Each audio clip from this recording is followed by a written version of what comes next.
ఓం గం గణపతే నమః. ఓం గం గణపతే నమః. ఓం రాం రామచంద్రాయ నమః. ఓం హ్రీం హరిమర్కటమర్కటాయ స్వాహ. ఓం నమః శివాయ. ఓం నమః శివాయ.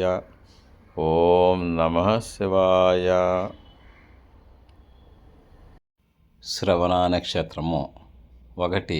పలు విషయములలో వీరికి ఆసక్తి ఎక్కువ. 2. ఎక్కువ మంది మిత్రులు ఉంటారు. 3. శత్రువులపై విజయం సాధిస్తారు. 4. అందరితోనూ స్నేహముగా ఉంటారు. బిఎస్కేవి ప్రసారరావు సిద్ధాంతి 9440255669 వాయిస్ ఆఫ్ 1952 బిఎస్కేవి ప్రసాద సిద్ధాంతి ఛానల్. ఓం గం గణపతే నమః. అందరికీ శుభోదయం. నేను మీ సిద్ధాంతి బిఎస్కేవి ప్రసారరావుని. వంశ్రీ పంచముఖేశ్వర జ్యోతిష పీఠం వాయిస్ ఆఫ్ 1952 బిఎస్కేవి ప్రసార సిద్ధాంతి. మనము వాయిస్ ఆఫ్ 1952 బిఎస్కేవి ప్రసార సిద్ధాంతి ఛానల్ ద్వారా ఈ రోజుని శ్రవణ నక్షత్రము, దాని యొక్క స్వభావము, గుణగణములు, శ్రవణ నక్షత్రంలో జన్మించిన వారి యొక్క గుణగణములు క్లుప్తంగా తెలుసుకోవడానికి ప్రయత్నించేద్దాము. ముందుగా శ్రవణ నక్షత్రము వెంకటేశ్వర స్వామి ఆరాధ్య దైవము. సరస్వతీదేవి జన్మ నక్షత్రం అంటారు. అదేవిధంగా వెంకటేశ్వర స్వామి వారి జన్మ నక్షత్రం అని కూడా అంటుంటారు. శ్రవణ నక్షత్రానికి దశానరుడు చంద్రుడు. ఇది 10 సంవత్సరాల స్పాన్ ఉంటుంది. అధిదేవత విష్ణుమూర్తి. నెక్స్ట్ దీనికి గణము దేవగణము ఉంటుంది.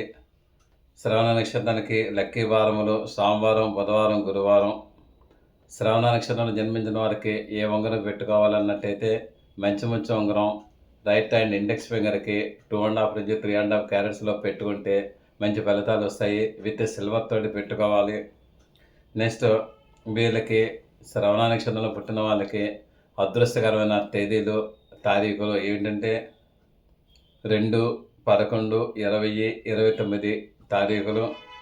అదృష్టకరమైన రంగులు తెలుపు రంగు, లేత నీల రంగు ఉంటుంది. ఇవి శ్రవణ నక్షత్రం వాళ్ళకి. అయితే ఇక శ్రవణ నక్షత్రంలో జన్మించిన వారికి వారి యొక్క గుణగణములు, స్వభావములు ఏ విధంగా ఉంటాయో చూద్దాము. వీరు పలు విషయాల్లో ఆసక్తిదాయకంగా ఉంటారండి. అంటే అన్ని విషయాల్లోనూ కూడా ఆసక్తి చూపిస్తారు. అది నేర్చుకుంటారా లేదని పక్కన పెడదాము. ఎవరైతే చెప్పినా వింటారు, వినరగునెవ్వరు చెప్పినా అని అంటారు. కాబట్టి అన్ని విషయాల్లోనూ కూడా వీళ్ళకి నాలెడ్జి ఎంతో కొంత ప్రవేశం ఉంటుందని చెప్పాలి. నెక్స్ట్ వీళ్ళకి సంతానము ఎక్కువ మంది ఉంటారు. అంటే మంచి సంతానం ఉంటారు. ఏ విధమైన అబార్షన్స్ ఎటువంటివి ఉండవు. సంతాన బలం ఉంటుంది. గురుబలం చాలా బాగుంటుంది వీళ్ళకి. నెక్స్ట్ వీళ్ళకి ఏంటంటే అధికంగా మిత్రులు కూడా ఉంటారు. ఫ్రెండ్ సర్కిల్ కూడా ఎక్కువగానే ఉంటుంది. ఈ యొక్క ఫ్రెండ్ సర్కిల్ ద్వారా వీళ్ళు శత్రువులపై విజయం సాధిస్తారు. అంటే వీళ్ళకి ఇంటర్నల్ అండ్ ఎక్స్టర్నల్ శత్రువులు కూడా బాగా ఉంటారు. ఎక్స్టర్నల్ శత్రువులు అన్నట్టయితే భావ్యంగా ఉండేవాళ్ళు. ఇంటర్నల్ శత్రువులు అంటే అనారోగ్యము, మానసిక చింతలను. ఈ రెండింటికి కూడా వీళ్ళు మ్యాక్సిమం దూరంగానే ఉంటారు.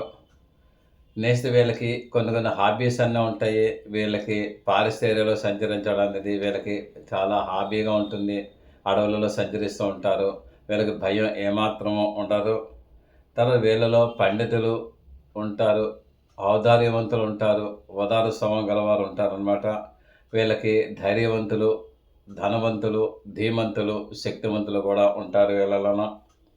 అయితే ఇందులో మనం కేటగిరీస్ కింద విడగొట్టినట్టయితే శ్రవణ నక్షత్రం 1వ పాదంలో పుట్టిన వాళ్ళు అయినట్టయితే ఆ యొక్క జాతకులు ఉద్రేక స్వభావం కొంచెం ఉంటుందనే చెప్పవచ్చు.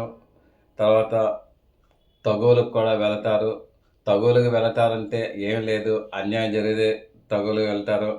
కానీ వీళ్ళకి మేకపోతే గాంభీర్యం కూడా ఉంటుంది. కానీ ధైర్యంగా వెళ్తారు. కానీ అక్కడ చూసేటప్పుడు గల లోపల ఏమవుతుందని భయం ఉంటుంది. కాబట్టి నీ పిరికి నూతిలో ఉరికి అన్న సామెతగా వీళ్ళు ఉంటారు. వీళ్ళకి పార్ట్నర్షిప్ వ్యాపారం బాగుంటుంది. అనేక రంగాల్లో భాగస్వామ్య వ్యాపారం ద్వారా వీళ్ళకి మంచి లాభాలు గడించే అవకాశాలు వీళ్ళకి ఎక్కువగా ఉన్నాయి. ఇక శ్రవణ నక్షత్రం 2వ పాదంలో పుట్టిన వాళ్ళకి వాళ్ళ యొక్క స్వభావం, గుణగణములు ఏ విధంగా ఉంటాయి అన్నట్టయితే వీళ్ళు అందరితోనూ కూడా స్నేహంగా ఉంటారు. స్నేహశీలురు. స్నేహాస్తాన్ని వీళ్ళు చాపుతారు. వీరి వలన పార్ట్నర్స్కి లాభం ఉంటుంది, కానీ వీరికి మటు నష్టం ఉంటుంది. అంటే రెండో పాదంలో పుట్టిన వాళ్ళకి పార్ట్నర్షిప్ వ్యాపారం చేస్తే వీళ్ళ వల్ల పార్ట్నర్స్కి లాభం పొందుతారు, పార్ట్నర్స్ వల్ల వీళ్ళు నష్టపోతారు. కాబట్టి వీళ్ళు ప్రతిదీ కూడా ఆచితూచి అడుగు వేయాలి. ఏ సంతకం పెట్టేటప్పుడైనా సరే జామీను సంతకాల మీద కానీ, హామీ సంతకాల మీద కానీ, ప్రామిసరీ నోట్ల మీద కానీ విట్నెస్ సాక్ష్యాలు మీరు పెట్టకుండా ఉంటే మీకు అన్ని విధాలా మంచిదని చెప్తున్నాను. ఇక శ్రవణ నక్షత్రం 3వ పాదంలో పుట్టిన వాళ్ళు ఏ విధంగా ఉంటారు అన్నట్టయితే వీళ్ళకి దూర ప్రయాణాలు ఎక్కువ చేస్తుంటారండి. అంటే ఇంటి నుంచి చాలా దూరంగా ప్రయాణం చేస్తుంటారు. ఒక్కోసారి అబ్రాడ్, ఫారెన్ వెళ్ళే అవకాశాలు కూడా వీళ్ళకి అనేక రకాలుగా ఉంటాయి. వీళ్ళు దూర ప్రయాణం చేయటం వల్ల ధనలాభాలు వస్తాయి. వ్యాపార రీత్యా కూడా వెళ్తుంటారు, ఉద్యోగ రీత్యా కూడా వెళ్తుంటారు, చదువు రీత్యా కూడా వెళ్తుంటారు. ఇక 4వ పాదంలో పుట్టిన వాళ్ళు అంటే శ్రవణ నక్షత్రం 4వ పాదంలో పుట్టిన వాళ్ళు ఏ విధంగా ఉంటారంటే వీళ్ళకి ఆలోచనలు ఎక్కువ. అంటే గాలిమేళలు కడుతుంటారు, కానీ అవి యథార్థం అవుతూనే ఉంటాయి కరెక్ట్గానే. తర్వాత పెద్దల పరిచయ భాగ్యం కూడా వీళ్ళకి అన్ని విధాలు కూడా ఉంటుంది. పెద్దల వలన వీళ్ళకి అనేక రకాలుగా భాగ్యం ఉంటుంది. ఫైనాన్స్ సర్దుబాటు అవుతుంది. వారసత్వ ఆస్తి కూడా వీళ్ళకి వచ్చే అవకాశం ఉంది. నెక్స్ట్ వీళ్ళకి కాంట్రాక్టర్స్ అయ్యే అవకాశం ఉంది. ప్రతి పనులలో కూడా కాంట్రాక్ట్ చేస్తూ ఉంటారు. ఆఖరికి చిన్న పనులో కూడా కాంట్రాక్ట్ తీసుకుంటారు, గొప్పంగా వ్యాపారం చేస్తూ ఉంటారు. అదనమాట వీళ్ళకి. నెక్స్ట్ వీళ్ళకి ఏంటంటే ఇక మంచి రూపవంతులు. సాధారణ రీడింగ్స్ చెప్పాలంటే మంచి రూపవంతులు ఉంటారు, చాలా అందంగా ఉండే అవకాశాలు ఎక్కువగానే ఉన్నాయి. వీళ్ళకి ధనాకర్షణ ఉంటుంది. వీళ్ళకి జన వశీకరణ అన్నది ఉంటుంది. వీళ్ళని చూడగానే అందరూ కూడా వశీకరించబడతారు. శ్రవణ నక్షత్రం వాళ్ళు మాటలో కానీ, మనసులో కానీ, చేతలో కానీ జనాల్ని వశీకరణ ఒక విధమైన హిప్నటిజం చేస్తుంటారు, మెస్మరిజం అవుతుంటారు జనాలు వీరిని చూసి. వీరికి బాల్యంలో డిప్రెషన్ ఎక్కువగా ఉంటుంది. తర్వాత రాను రాను కూడా పెద్ద అయ్యే కొద్దీ కూడా కంట్రోల్ అవుతుంది. అంటే చిన్నప్పుడు ఒక ఫోబియా అనేది ఏర్పడుతుంది వీళ్ళకి, లేదంటే పిరికి ఏర్పడుతుంది. వయసు పెరిగే కొద్దీ కూడా ఇవన్నీ కూడా కంట్రోల్ అయ్యే అవకాశాలు ఎక్కువగా ఉన్నాయి. వీళ్ళు స్త్రీలని, భార్యను కూడా చాలా ప్రేమగా చూసుకుంటారు. స్త్రీలని అన్నట్టయితే చెల్లి అవ్వచ్చు, తల్లి అవ్వచ్చు, అమ్మమ్మ అవ్వచ్చు, నాయనమ్మ అవ్వచ్చు, మనవరాలు అవ్వచ్చు, కూతురు అవ్వచ్చు, భార్య, వీళ్ళందరినీ కూడా ప్రేమాస్వరంగా చూసుకుంటుంటారు. వారికి ఇవ్వవలసిన విలువలను వీళ్ళు గుర్తించి వారికి విలువలు ఇచ్చి వారి యొక్క మనసుని గెలుచుకుంటారు ఇటువంటి వాళ్ళు అనమాట. అయితే వీళ్ళకి కొంచెం అనవసరమైన ఖర్చు కూడా వీళ్ళకి ఉండే అవకాశాలు ఎక్కువగా ఉన్నాయి. అనవసర ఖర్చు ఉంటుంది. అంటే అవసరానికి ఖర్చు పెట్టడం కంటే అనవసరానికి ఖర్చు పెట్టే అవకాశం ఉంది. అంటే వేస్టేజ్ ఎక్కువ ఉంటుంది. ప్రయాణాలు ఎక్కువ చేస్తుంటారు. తర్వాత చుట్టాలని కూడా మెయింటైన్ చేస్తుంటారు. తర్వాత అనేక రకాలుగా వీళ్ళు అనవసరమైన ఖర్చు చేస్తుంటారు. కాబట్టి ఈ ఖర్చు కానీ మీరు ఆఫ్ చేసినట్టయితే ఒక బిల్డింగ్ కట్టి ఖర్చు అవుతుంది అది. నెక్స్ట్ వీళ్ళకి బాగానే మాట్లాడతారు, కానీ మిత భాషే. అంటే అన్ని మాట్లాడతారు కానీ వీళ్ళ రహస్యాలు కూడా ఎవరికి చెప్పరు. వీళ్ళకి కంట్రోలింగ్ పవర్ కూడా చాలా బాగా ఉంటుంది. తక్కువగా మాట్లాడతారు, ఎక్కువగా పనులు చేస్తుంటారు. తర్వాత వీళ్ళకి న్యాయ విచక్షణ జ్ఞానం ఉంది. జడ్జిమెంట్ కూడా వీళ్ళు ఇవ్వగలరు. తీర్పు కూడా వీళ్ళు చెప్పగలరు. సరైన తీర్పు వీళ్ళు చెప్పే అవకాశాలు ఎక్కువ ఉన్నాయి. వీళ్ళ తీర్పు భగవంతుని తీర్పులాగా అందరూ కూడా శిరోధార్యంగా భావించే అవకాశాలు వీళ్ళకి ఎక్కువగా ఉన్నాయి. అయితే ఇన్ని బాగానే ఉన్నా వీరి ఆలోచనలు మటుకు సాధారణ జనాలకి ఎవరికి కూడా అర్థం అవ్వదు. వీరి ఆలోచనలు డిఫరెంట్గా ఉంటాయి. జనాలు ఒకటి ఊహించినట్టయితే వీళ్ళు ఒకటి చేస్తుంటారు, కానీ వీళ్ళు చేసిన ఆలోచనలు కరెక్ట్గానే ఉండే అవకాశం ఉంది. వీళ్ళకి ఓర్పు చాలా ఉంది, కానీ హద్దులు ఉంటాయి. అంటే చాలా ఓర్పుగా ఉంటారు. ఎంతవరకు ఓర్పుగా ఉంటారో అంతవరకు ఉండి హద్దులు దాటినట్టయితే మటుకు వీళ్ళకి సహనం నశించి చాలా కోపోద్రిక్తులు అవుతారు. కాబట్టి వీళ్ళ ఓర్పుని ఎవరు కూడా పరీక్ష చేయడానికి సరిపోరని నేను చెప్తున్నాను. నెక్స్ట్ వీళ్ళు చాలా ప్రజ్ఞావంతులు. అంటే ప్రజ్ఞ గలవాళ్ళు, తెలివైన వాళ్ళు. ప్రతి పనిని కూడా చాకచక్యంగా చేసుకునే నేర్పు, ఓర్పు, సహనం అన్నీ ఉన్న వీళ్ళకి కావలసిన మనోధైర్యం కూడా ఉంది. నెక్స్ట్ వీళ్ళకి మటుకు ఏంటంటే ఏ వ్యాపారం నప్పుతుంది అన్నట్టయితే సిమెంట్ వ్యాపారం వీళ్ళకి నప్పుతుంది. ఐస్ వ్యాపారం వీళ్ళకి నప్పుతుంది వ్యాపారాలు. శానిటరీ వ్యాపారం నప్పుతుంది. తర్వాత ఎలక్ట్రిఫికేషన్ వ్యాపారం నప్పుతుంది. టీ పౌడర్ సేల్స్ అంటే డీలర్స్గా ఉండొచ్చు. తర్వాత వీళ్ళకి టీ ఎస్టేట్స్ కూడా బాగా పనిచేస్తాయి. తర్వాత మత్తు పానీయాల వ్యాపారం కూడా వీళ్ళకి అనేక విధాలుగా పనిచేసే అవకాశాలు ఉన్నాయి. వీళ్ళకి ఉద్యోగాలు పోలీసు డిపార్ట్మెంట్లో ఉద్యోగాలు వచ్చే అవకాశాలు ఉన్నాయి. తర్వాత రైల్వేస్లో ఉద్యోగం వచ్చే అవకాశం ఉంది. పూజారులు వీళ్ళు ప్రచారం పొందుతుంటారు. ప్రచారకులు, తర్వాత ప్రబోధకులు, తర్వాత వీళ్ళకి సంధానకర్తలు, పీఠాధిపతులు, ప్రవచనకారులు ఈ విధంగా చాలామంది వీళ్ళలో ఉంటారు. రెవెన్యూ డిపార్ట్మెంట్లో వీళ్ళు జాబ్ చేసే వాళ్ళు అయి ఉంటారు. తర్వాత వీళ్ళకి ఎడ్యుకేషన్ డిపార్ట్మెంట్లో కూడా జాబ్ చేసే వాళ్ళు అయి ఉంటారు. వీళ్ళకి డిటెక్టివ్స్ అంటే పరిశోధన దాంట్లో వీళ్ళు కీ పోస్టులు కూడా చేసే అవకాశాలు ఉన్నాయి. తర్వాత పుస్తక విక్రేతలు ఉంటారు, అంటే బుక్ సెల్లర్స్ ఉంటారు. శానిటరీ వేర్ డిపార్ట్మెంట్స్ ఉంటాయి. వీళ్ళలో ఇంజనీరింగ్ చదివిన వాళ్ళు కూడా చాలామంది ఉన్నారు. ఎక్స్చేంజ్ బ్రోకరేజ్ అంటే ఏంటంటే ఎక్స్చేంజ్ ఆఫీసులో కూడా ఉంటే అందులో ఉండేవాళ్ళు ఉన్నారు. కూల్ డ్రింక్స్, తర్వాత నావికులు వీళ్ళందరూ కూడా ఉండే అవకాశాలు ఎక్కువగా ఉన్నాయి. అయినట్టయితే వీళ్ళకి సాధారణమైన కొన్ని కామన్గా ఉండే రెమెడీలు నేను మీకు చెప్తున్నాను. వీళ్ళకి ఆరోగ్యం యావరేజ్గా ఉంటుంది, అయినా పర్వాలేదు.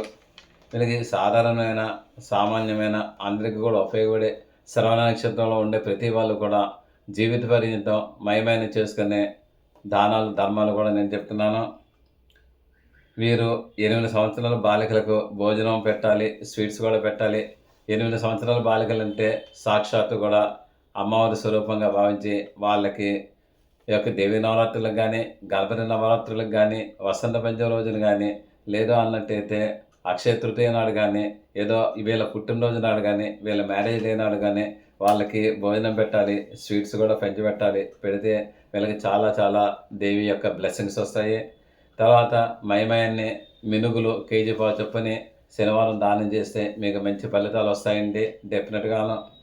తర్వాత కుక్కల్లో ఎర్ర కుక్కలు ఉంటాయి. ఎర్ర కుక్కలకి ఆహారం పెట్టండి. ఆహారం పెడితే మీకు అన్ని విధాలు కూడా ఆ యొక్క జీవరాశులు ఆ కాలభైరవుడు మిమ్మల్ని ఆశీర్వదిస్తాడు. తర్వాత బియ్యం 1 కేజీ పావు దానం ఇవ్వండి, మీకు అన్ని విధాలు కూడా బాగుంటుంది. మధ్య మధ్యనే బియ్యం కూడా దానం ఇస్తుంటే మీకు అన్ని విధాలు బాగుంటుంది. తర్వాత మీకు ఎక్కువగా ట్రెడిషనల్గా సూర్యుని యొక్క హోమం చేయండి, సూర్య హోమం చేయండి, మీకు అన్ని విధాలు మంచిది. చండికా హోమం చేయండి, రాజశ్యామల హోమం చేయండి, రుద్రయాగం చేయండి, మీకు అన్ని విధాలు కూడా మంచి ఫలితాలు వస్తాయి. ఎక్కువగా సూర్య హోమం చేసినందువలన మీకు ఫలితాలు బాగా వచ్చే అవకాశాలు ఉన్నాయి. తర్వాత మీరు బియ్యం పరమాణాన్ని తయారు చేయండి. 8 ముత్తైదువులకి దేవీ రూపంగా భావించి దేవీ గుడిలో ఇవ్వండి. అంటే అష్టలక్ష్ములుగా మీరు భావించండి. 8 ముత్తైదువులకేనో మీరు బియ్యం పరమాన్నం వారికి పెట్టండి. వాళ్ళకి పసుపు కుంకాలు, జాకెట్టు, చీర అన్నీ పెట్టండి, మీకు అన్ని విధాలు కూడా బాగుంటుంది. తర్వాత మీరు భూలక్ష్మి పూజ చేయండి, మీకు భూమి వస్తుంది. అనేక రకాలుగా మీకు ఆయురారోగ్య ఐశ్వర్యాలు వస్తాయి. నెక్స్ట్ ఆ యొక్క శ్రవణ నక్షత్రంలో పుట్టిన వాళ్ళు మంచి ఉంగరం పెట్టుకోవాలని పెట్టాను కదా, పెట్టుకోండి. నెక్స్ట్ దుర్గాదేవిని కూడా ఆరాధన చేయండి, మీకు అన్ని విధాలు కూడా మంచి ఫలితాలు వస్తాయి. మీకు ఇంకా వివరాలు కావాలంటే నాకు ఫోన్ చేసి అడగండి, ఒక్కొక్కటి కూడా నేను ఫోన్లో చెప్తాను. శుభం భూయాత్, ఆయురారోగ్య ఐశ్వర్య అభివృద్ధి రస్తు. సదా భగవత్ సేవలో మీ సిద్ధాంతి బిఎస్కేవి ప్రసాదరావు. ఈ వీడియో మీకు నచ్చినట్లయితే లైక్ చేయండి, సబ్స్క్రైబ్ అవ్వండి, మీ ఆత్మీయులందరికీ షేర్ చేయండి. మీ అమూల్యమైన అభిప్రాయములను కామెంట్ రూపంలో తెలియజేయండి. దూర ప్రాంతంలో ఉన్నవారికి, ప్రత్యక్షంగా మమ్మల్ని కలవలేని వారికి ఆన్లైన్ ద్వారా సర్వీసెస్ అందివ్వగలము. గూగుల్ పే, ఫోన్పే ద్వారా మాకు మనీ అందజేయవచ్చు. సదా భగవత్ సేవలో మీ Siddhanti Battula Srikrishna Varaprasad Rao. 9440255669. Thank you for your careful reading of this lesson. See you again tomorrow. సిద్ధాంతి బత్తుల శ్రీకృష్ణ వరప్రసాదరావు. మీరు శ్రద్ధగా ఈ పాఠం విన్నందుకు ధన్యవాదములు. మరల రేపు కలుద్దాం. మీ Siddhanti Battula Srikrishna Varaprasadarao. Voice of 1952 BSK ప్రసాద సిద్ధాంతి ఛానల్ 9440255669. ఓం ఓం నమః శివాయ నమః.